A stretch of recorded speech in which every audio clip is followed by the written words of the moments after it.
الحمد للہ رب العالمین والعاقبۃ للمتقین والصلاة والسلام علی سید الانبیاء والمرسلین والصلاة والسلام علی آباء سید الانبیاء والمرسلین والصلاة والسلام علی امہات سید الانبیاء والمرسلین والصلاة والسلام علی اعمام سید الانبیاء والمرسلین لا سیما افضل البشر بعد الانبیاء بالقول الغالب خیر الناصرین سیدنا ابو طالب علیہ الصلاۃ والسلام وعلی آلہ واصحابہ واہل بیتہ وعطرتہ وعشیرتہ اجمعین اما بعد فاعوذ باللہ من الشیطان الرجیم بسم اللہ الرحمن الرحیم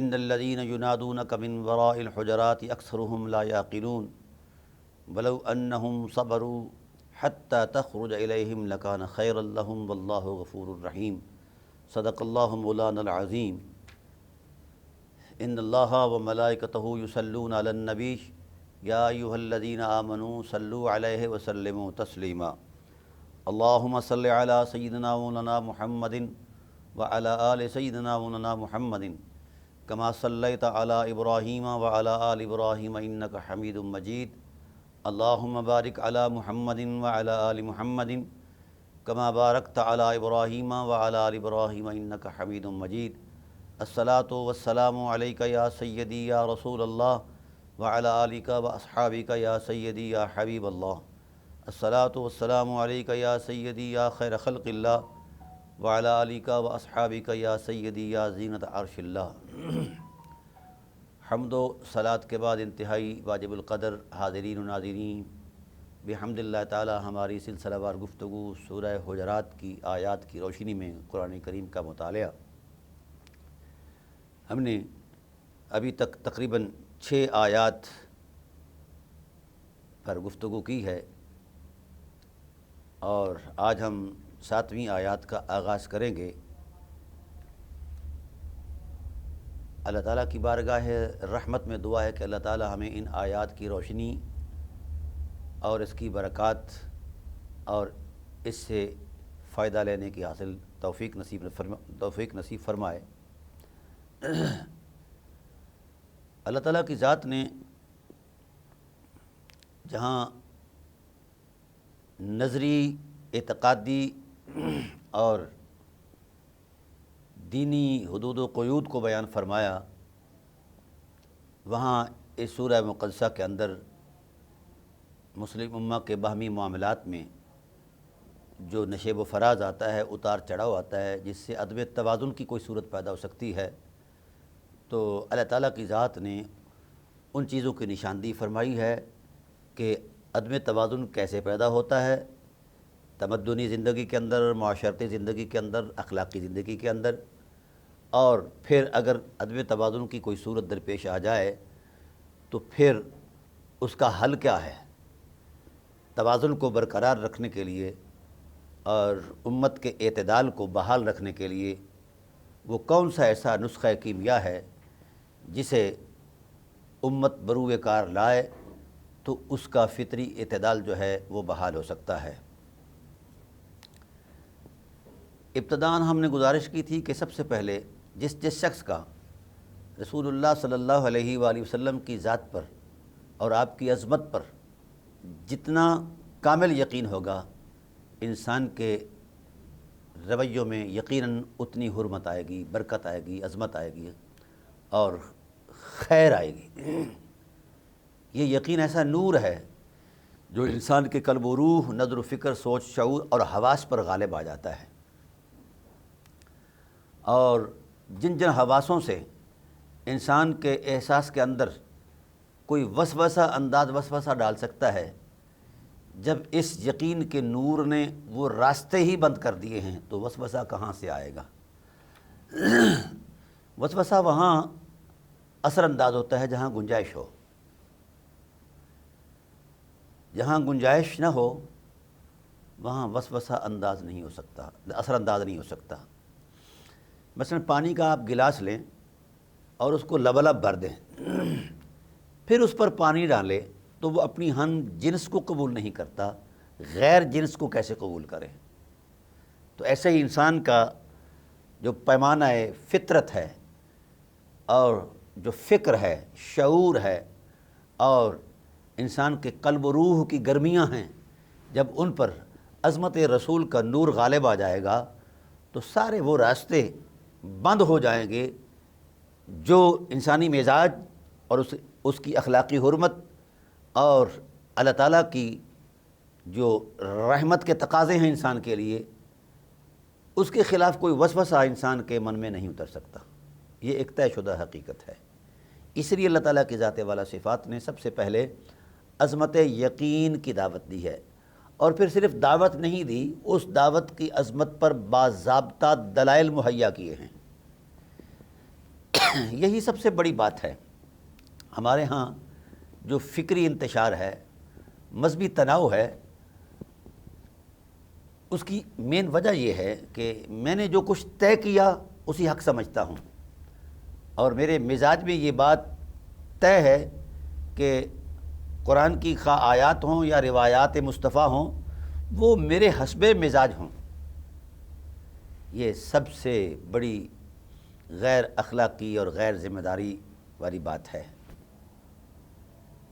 جب میں نے خود کو سپرد ہی نہیں کیا، نہ خدا کی عظمت کے رحمت کے سپرد کیا ہے، نہ مصطفیٰ کی عظمت اور رحمت کے سپرد کیا ہے، اور خود یہ کہہ رہا ہوں کہ جو میں کہوں وہی کچھ خدا کہے اور وہی کو رسول کہے، تو اس کا مطلب یہ ہے کہ میں نے خدائے ذوالجلال کی عظمت پر اعتماد ہی نہیں کیا، رسول اللہ صلی اللہ علیہ وآلہ وسلم کی ذات والا صفات پر اعتماد ہی نہیں کیا۔ یہ بات طے ہے۔ اب اسی لیے خدائے ذوالجلال نے پہلے اعتماد کی دعوت دی۔ اصول یہ ہے کہ جب جس نے کوئی موقف پیش کرنا ہے وہ اس موقف کی قوت میں دلیل مہیا کرے۔ اگر دلیل کے اندر کوئی معقولیت ہے، اس موقف کو دیکھا جا سکتا ہے اور جانچا جا سکتا ہے، قبول بھی کیا جا سکتا ہے۔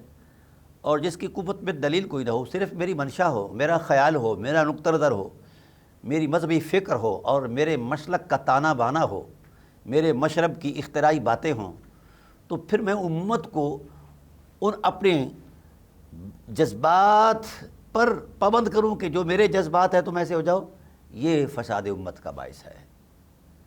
دیکھیے خدائے ذوالجلال وحدہ لا شریک نے اپنی عظمت میں جب الوہیت کا ارشاد فرمایا، اعلان فرمایا، دعوت دی، تو محض دعوت نہیں دی۔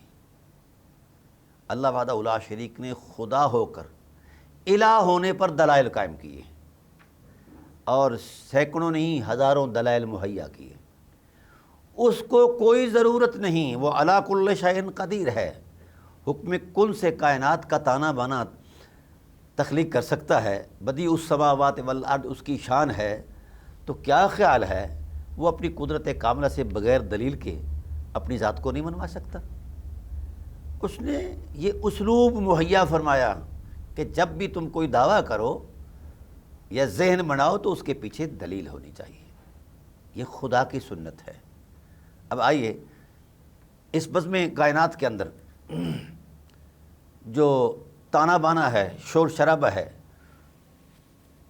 وہ مذہب کی بنیاد پر جو پہلا تصور کھڑا ہوتا ہے وہ شان الوہیت کا تو دعویٰ اور اعلان ہے ہی صحیح، اور اس کے مد مقابل جو ہے وہ بت پرستی ہے۔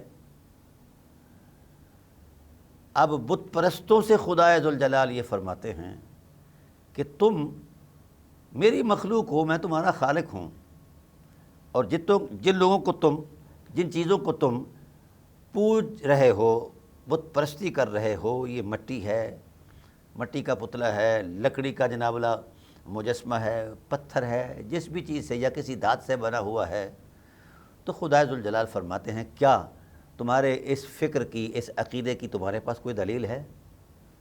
تو کوئی دلیل نہیں، نہ کوئی عقلی دلیل ہے نہ کوئی نقلی دلیل ہے۔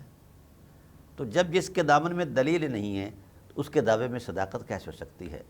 اب میں نے کہا تھا کہ اللہ بغیر دلیل کے بھی الہ ہے،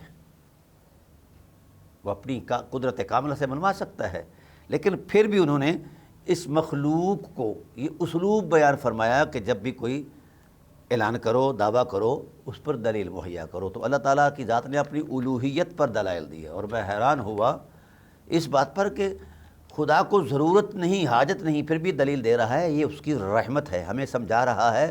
بات جب بھی کرو مذہب کی بنیاد پر تو اس کے پیچھے دلیل کی قوت ہونی چاہیے۔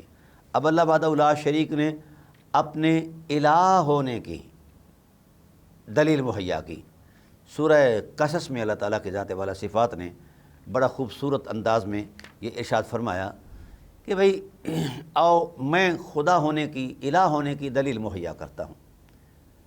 اے اللہ کیا ہے؟ فرمایا امن خلق السماوات والارض وانزل لکم من السماء ماء فانبتنا به حدائق ذات بہجہ ما کان لکم ان تنبتوا شجرہا الہ مع اللہ بل ہم قوم یعدلون۔ بھئی اگر یہ الہ ہیں جن کو تم معبود مانتے ہو اور ان کی پوجا کرتے ہو، تو پھر اللہ فرماتے ہیں میرا سوال یہ ہے کہ کون ہے جس نے آسمانوں کی وسعتوں کو پیدا فرمایا، زمین کی سطح ہمیں اپنی رحمت کا ظہور فرمایا، زمین پیدا فرمائی اور اس کے پیٹ میں خزائن رکھے، اور پھر وَأَنزَلَ لَكُم مِّنَ السَّمَاءِ مَاءً، کیا سادہ دلیل ہے اور حرمت مآب دلیل ہے۔ ہم نے آسمان سے اس زمین کو سینچنے کے لیے، سیراب کرنے کے لیے پانی نازل فرمایا۔ یہ وہ دلیلیں اللہ مہیا فرما رہے ہیں جو ان لوگوں کے تجربے اور مشاہدے میں موجود تھیں، جن کا وہ انکار نہیں کر سکتے۔ کیونکہ روزمرہ کی زندگی میں ان تجربات سے وہ گزر رہے تھے۔ پھر فرمایا جب ہم آسمان سے پانی نازل فرماتے ہیں وَأَنزَلَ لَكُم مِّنَ السَّمَاءِ مَاءً فَأَنبَتْنَا بِهِ، پھر ہم اپنی قدرت سے اس پانی کے وسیلے سے، ذریعے سے، اس کی برکت سے، اس کی تاثیر سے اس زمین کے پیٹ میں باغات اگاتے ہیں، پھل اور پودے اگاتے ہیں۔ ذات بہجہ، وہ دیدہ زیب بھی ہوتے ہیں، یعنی رونق نظر بھی ہوتے ہیں، اور عظمت ذوق کے لیے تمہاری فطرت اور طبع کا حصہ بن کے تمہیں خوش ذائقہ ہونے کے ساتھ ساتھ تمہیں تمہارے دل کے لیے، وجود کے لیے تسکین کا باعث بھی ہیں، خوراک بھی ہے۔ تو بتائیے اس سارے عمل کے پیچھے کس کی قدرت کار فرما ہے، کس کی حکمت کار فرما ہے، کس کی شان کریمی کار فرما ہے؟ تو اس کا جواب کائنات کے کسی شخص کے دامن میں نہیں، خواہ وہ مسلم ہے خواہ وہ نان مسلم ہے۔ فرمایا ما کان لکم ان تنبتوا شجرہا، پھر ایسا کرو اگر تم مد مقابل آنا ہی چاہتے ہو تو کوئی درخت کا پودا ایک تم بھی اگا کر دکھاؤ۔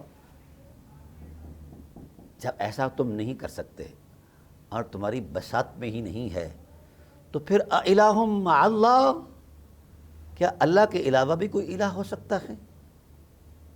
ہاں جی، بل ہم قوم یعدلون، یہ قوم، یہ لوگ دانستہ اپنی جہالت میں اللہ وحدہ لا شریک کے راستے سے گھبرا رہے ہیں۔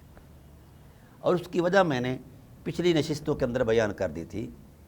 وہ وجہ یہ ہے کہ اس زمانے میں ان لوگوں کا جو رویہ اور طرز عمل تھا یا طرز ذوق تھا، طرز زندگی تھا، وہ اخلاق آشنا ہی نہ تھا۔ ان کا سارا تسلسل جو تھا بہیمیت پر تھا۔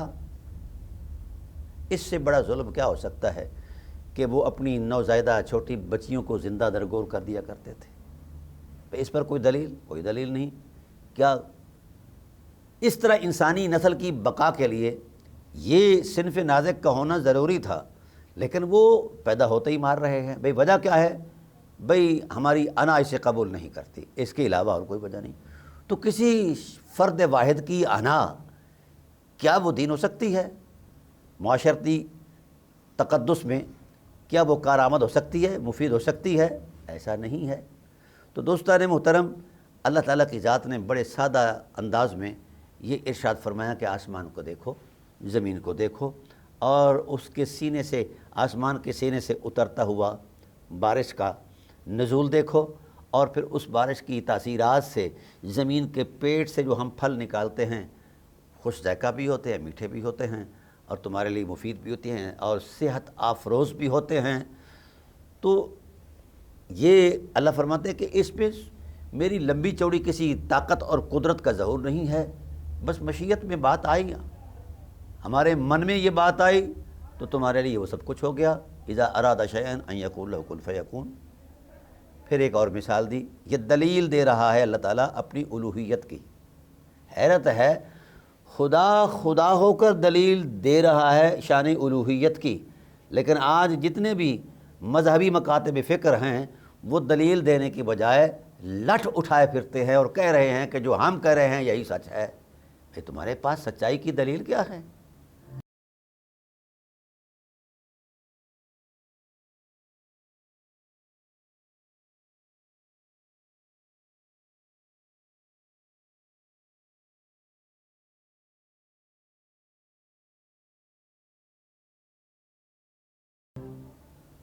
تو یہ اللہ پر عدم اعتماد ہے۔ جو شخص بغیر دلیل کے خود اپنی انا کو منوانا چاہتا ہے، اس کا اعتماد وہ کسی بھی مکتبہ فکر سے ہو، کسی بھی مائنڈ سیٹ سے ہو، کسی بھی تصور سے ہو، بلا دلیل کے بعد قابل قبول ہی نہیں ہے۔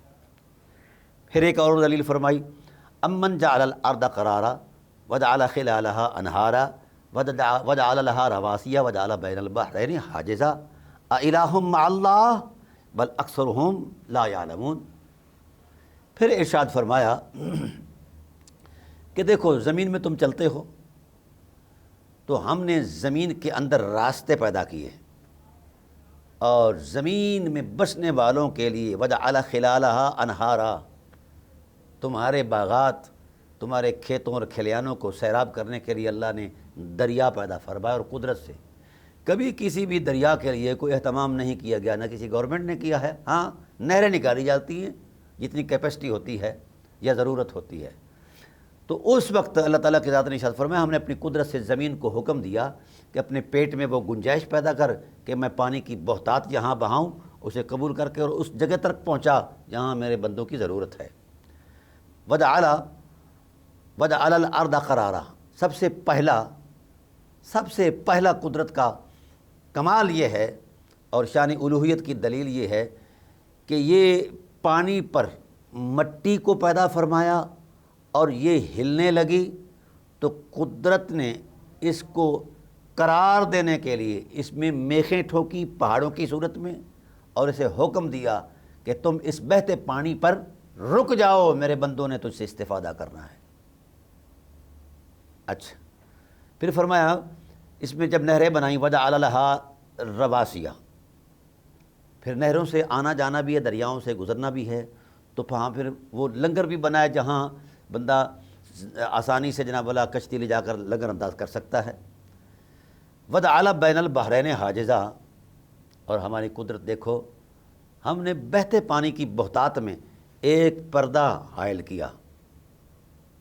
رنگ اور مزاج کی صورت میں دو پانی مختلف ہیں، لیکن جب ہم نے اپنے امر کی طاقت کا اظہار کیا تو پھر وہ پانی کی بہتات، وہ جولانیاں، وہ طوفان، وہ شدت کا بہاؤ جو ہے وہ بے شک اپنی طاقت جتنی مرضی دکھا لے مگر ہمارے امر کو کراس نہیں کرتا۔ اس مزاج والا پانی اس مزاج والے پانی میں نہیں مل سکتا، چل کٹھے رہے ہیں، ایک ہی رو میں بہہ رہے ہیں، نہ ادھر والا پانی ادھر کے ساتھ مکس اپ ہو سکتا ہے، نہ ادھر والا اس کے ساتھ، بلکہ اس پر تجربات کیے گئے، دونوں پانیوں کو ایک برتن میں جمع کیا گیا، حکمت الہی نے وہاں بھی ان کا امتیاز قائم رکھا۔ یہ ہے اس کی شان۔ 1.25 لاکھ پیغمبر اس کی الوہیت اور عبادت کی دعوت کیوں دیتے رہے یار؟ وہ اس شان کا مالک ہے، ہمارے کہنے پر وہ مالک نہیں، وہ خود سے مالک اپنی شان رکھتا ہے اور اس کائنات کا خالق ہے، احسان فرمانے والا ہے، شفقت فرمانے والا ہے، عنایت کرنے والا ہے۔ اور فرمایا وہ حاجز، ہم نے وہ پردہ بنایا، آڑ رکھی۔ تو یہ تجربے، یہ وہ حقیقتیں ہیں جو ان کے تجربات میں تھیں اور ان کا جواب ان کے پاس کوئی نہیں تھا۔ اِلٰہٌ مع اللہ، کیا اس کے علاوہ بھی خدا کوئی الہ ہو سکتا ہے، کوئی خدا ہو سکتا ہے؟ بل اکثرہم لا یعلمون، یہ دانستہ ان کا انکار ہے یہ جاہل ہیں۔ اما یجیب المضطر، پھر ایک اور وحدہ لا شریک نے اپنے الہ ہونے کی دلیل دی۔ یہ میں اس لیے پیش کر رہا ہوں کہ آج بڑی گرما گرمی ہے مذہبوں کے اندر، مسلکوں کے اندر، مشربوں کے اندر، خاص کر مسلم امہ کے اندر۔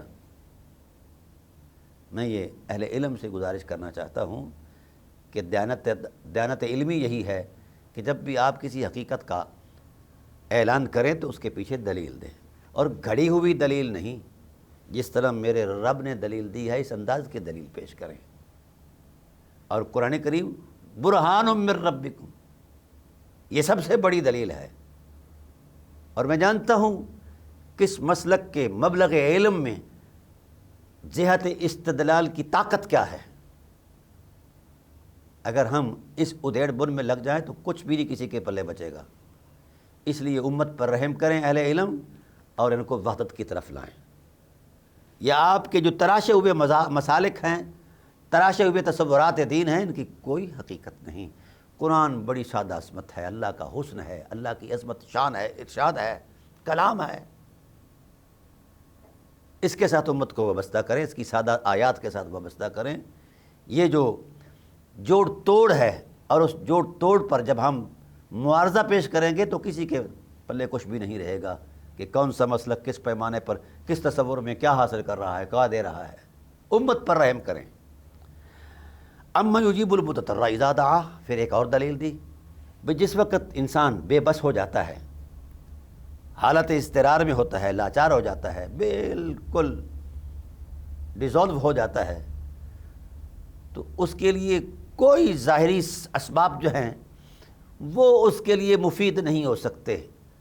تو جب انتہا پر جاتا ہے اپنی پریشانی پر، تو کون ہے ایسی ذات جسے وہ پکارتا ہے اور اس مجبور کی اس لاچاری پر اپنی رحمت کاملہ کا نور برسا کر اس کو اس جبر سے نکال کر اپنی رحمت میں لیتا ہے؟ یہ کون ہے؟ کیا بتوں میں یہ عظمت ہے؟ بت کو تو تم اٹھاتے ہو، تم رکھتے ہو، تم تراشتے ہو اور تم پوجتے ہو، اس کے علاوہ ان کی کوئی حقیقت تو کوئی نہیں نا، ان کے اندر کوئی صلاحیت تو کوئی نہیں نا۔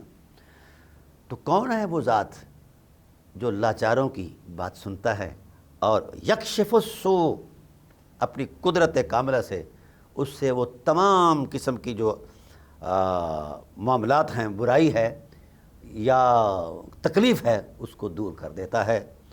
اور وَيَجْعَلُكُمْ خُلَفَاءَ الْأَرْضِ، وہ کون ہے جس نے اپنی زمین کا مالک تمہیں بنا دیا ہے؟ خلق اس نے کی ہے اور ملکیت تمہارے نام رجسٹری ہے۔ اللہ اکبر۔ اِلٰہٌ مع اللہ، کیا اللہ کے علاوہ بھی کوئی الہ ہو سکتا ہے؟ قَلِيلًا مَا تَذَكَّرُونَ، بہت تھوڑے ہیں جو نصیحت کو حاصل کریں گے۔ پھر ایک اور دلیل مہیا کی، اَمَّن يَهْدِيكُمْ فِي ظُلُمَاتِ الْبَرِّ وَالْبَحْرِ، وہ ذات ہے جو سمندر اور خشکی میں، جب وسیع العریض میدان ہوتے ہیں، سمندروں کا حد نظر تک پانی ہونا اور میدانوں کا حد نظر تک ویرانہ نظر آنا، اور تمہارا مسافتوں کا طے کرنا، کون ہے جس نے وہ شعور بخشا ہے کہ راستوں کا تعین کس بنیاد پر کرتے ہو؟ کون ہے تمہیں وہ ہدایت دیتا ہے جو بر اور بحر کے اندر؟ وَمَن يُرْسِلُ الرِّيَاحَ بُشْرًا بَيْنَ يَدَيْ رَحْمَتِهِ، اور جس وقت تپ جاتی ہے زمین، درجہ حرارت اور ٹمپریچر اوپر چلا جاتا ہے اور تم سلگنے لگتے ہو، جلنے لگتے ہو، تو کون ہے وہ؟ کون ہے وہ جو ٹھنڈی ہوا بھیج کر تمہاری تسکین کا سما مہیا کرتا ہے؟ کون ہے وہ اور اس کی حقیقت کیا ہے؟ یہ دلائل دے رہا ہے اللہ تعالیٰ۔ اور عجب بات یہ ہے کہ اِلٰہٌ مع اللہ، پھر بھی تم الہ اللہ کے علاوہ مانتے ہو۔ تو جن کو الہ مانتے ہو انہیں کہو کہ ذرا سانس لے کر کو دکھائیں، اور ان کے ماتھے پر، ان کے ناک پر مکھی بیٹھ جائے اسے اٹھا کر دکھائیں۔ جس کی طاقت اتنی نہیں کہ وہ مکھی آپ کے ناک سے نہیں اٹھا سکتا، تو پھر وہ تمہاری تکلیفوں کو کیسے رفع کر سکتا ہے؟ اس لیے اس ذات کی طرف لوٹ کر آؤ جس نے خالق کیا اور تمہارے لیے اتنے ساما مہیا کیے۔ اور یہاں یہ ارشاد فرمایا کہ ہواؤں کا چلانا ہماری مجبوری نہیں ہے، بشرم بین یدی رحمت، بس ہماری رحمت اتنے غلبے اور جوش پر ہے کہ ہم بلا طلب بھی اپنی عنایات کا سمندر جو ہیں وہ بہا دیتے ہیں۔ اَإِلَٰهٌ مَّعَ اللَّهِ تَعَالَى اللَّهُ عَمَّا يُشْرِكُونَ، کیا اللہ کے علاوہ اب بھی کوئی الہ ہو سکتا ہے؟ اللہ اس بات سے بلند ہے جس بات کے بارے میں تم اس کا کوئی شریک ٹھہراتے ہو۔ اَمَّن يَبْدَأُ الْخَلْقَ، ایک اور دلیل مہیا کی، ذرا یہ تو بتاؤ کائنات کی تخلیق کی ابتدا کس نے کی ہے؟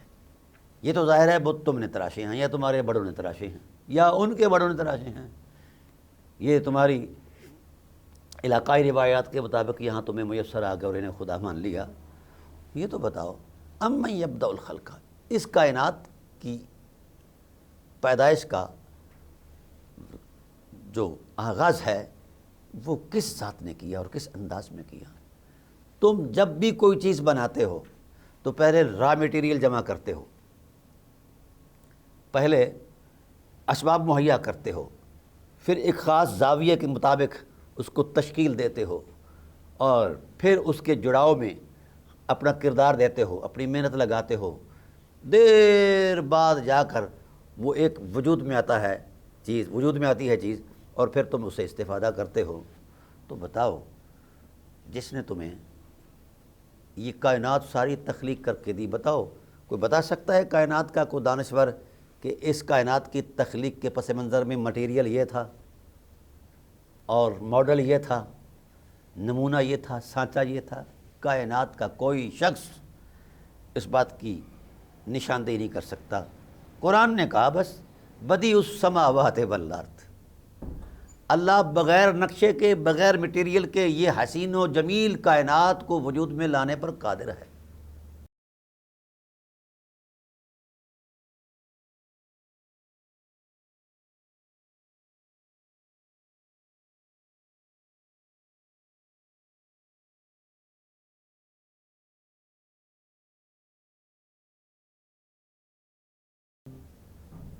اگر اس جیسی صلاحیت کسی تمہارے بنائے ہوئے خداؤں کے اندر ہے تو وہ سامنے لے آؤ۔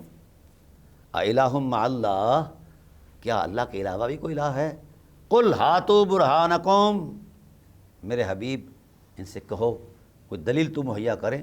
ہاتوا برہانکم، ہاں میں امت کے سادہ لوگوں سے کہتا ہوں کہ جب مولانا صاحبان اپنے مذہب کی تراش خراش میں خود کو پیش کرتے ہیں تو ان سے کہو ہاتوا برہانکم من القرآن العظیم، مولانا جو کچھ کہہ رہے ہو اس کے پیچھے قرآن کی آیت دو۔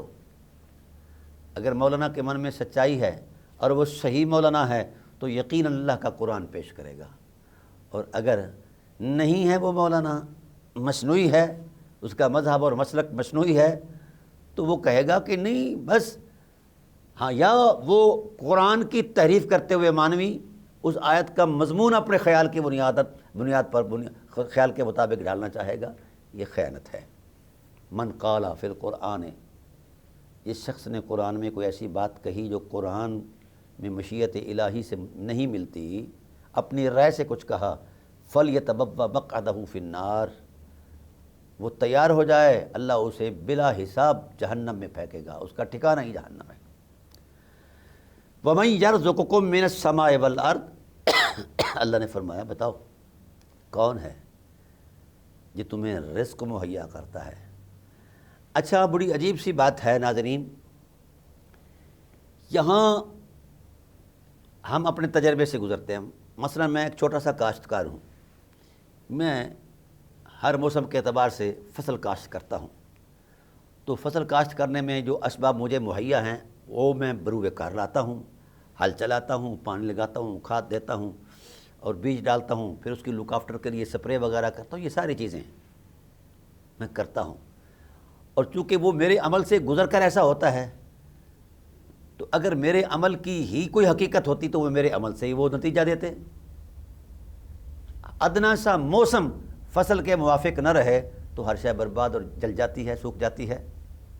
مجھے بتاؤ کہ میری اس محنت کے پیچھے، میری اس ساری جوڑ توڑ کے پیچھے کون سی ایسی طاقت ہے جس نے دانے اور اناج کے بیج کو سمجھا دیا ہے کہ میرے بندے نے محنت کی ہے، تو زمین میں سویا ہوا ہے اور میں تجھ پر سورج کی شعاعیں بھیج رہا ہوں، اس سے اپنا سینہ کھول دے اور تیرے اندر جو چھپا ہوا جوہر ہے اسے بروئے کار لا کر زمین کا سینہ چیرتے ہوئے اوپر آ جاؤ اور میرے بندے کو خوش کر دے۔